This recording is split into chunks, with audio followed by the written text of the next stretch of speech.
Happy Tuesday. Welcome back to my YouTube channel. My name is Ebony Janice. I go by Ebony Janice, which means that you should call me Ebony Janice. And I am here on Soft Girl Science Tuesday to talk about vulnerability, per usual.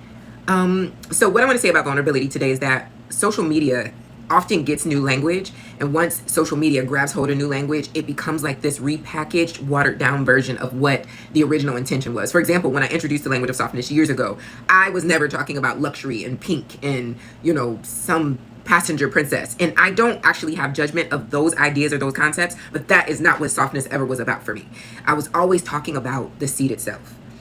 I was always talking about whole body. I was always talking about a regulating nervous system. I was always talking about softness as a tool for Black women's wholeness and Black women's revolution and Black women's resistance and Black women's sovereignty. So when vulnerability becomes buzzword, it really gets watered down, and there is even a way in which vulnerability becomes like this oversharing. And so I want to use Oshun as the tool for which we can understand vulnerability better.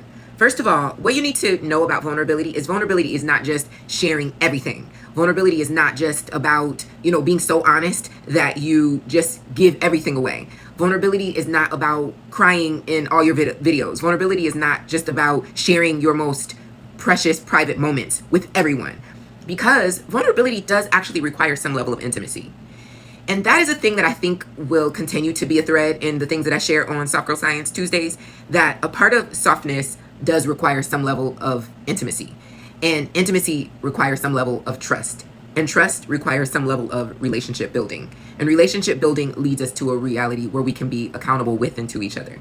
So you see how vulnerability isn't just setting up the camera and crying?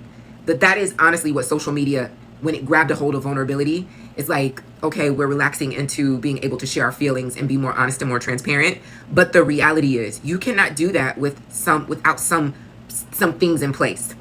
And this is why I want to use Oshun as a mechanism through which we understand vulnerability, because Oshun is vulnerability.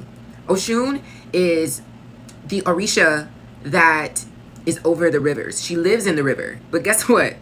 The rivers have banks. They're contained.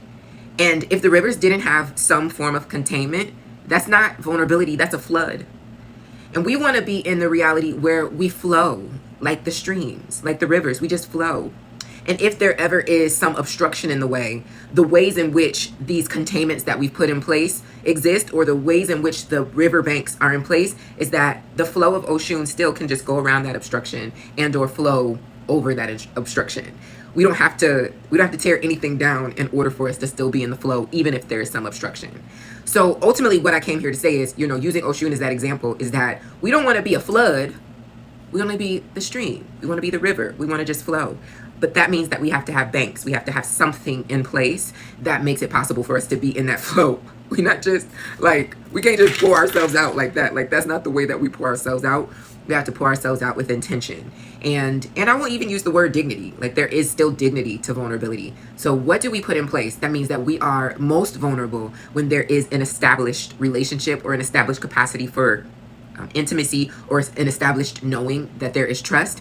And vulnerability publicly looks very different for all of us. But when I talk vulnerably, when I talk about vulnerability, even with a public platform, that means that I may share some things like I've talked about, a lover that has returned after 25 years. And what does it mean to yearn and to long? And still, even though I'm being vulnerable to share that, I'm not telling you all my business, because we have established, by being here together, we are agreeing to a certain, terms of agreement in our relationship. And also there needs to be banks. There needs to be some protections for me, that if I'm sharing certain things, I'm only the details and specifics, where you could access or make certain assumptions, that I'm only doing that in private safe space. And even in private safe space, when I'm talking about certain things, there are certain things happening in my life that I can't even share with my friends, with my closest friends, because it is spirit. It only belongs between me and spirit. It only belongs between me and Ifa. Right? So that is like levels of growth and maturity where it comes to vulnerability, that I know for sure that I want to be able to be vulnerable, but I'm vulnerable like a stream, not just like just plopping it out there. So yeah, that's Soft Girl Tuesday. Tell me what you are learning about vulnerability. Tell me how vulnerability is feeling in your body these days, because it really is buzzword. It is important, it is necessary, and it is essential. I think it's in the subtitle of my next book. I think it's in the subtitle of Real Soft Girl Shit. Yeah, A Woman's Reclamation of Radical Vulnerability. So I clearly believe deeply in vulnerability. But I believe in vulnerability that has some containment because it keeps us well and that keeps us soft.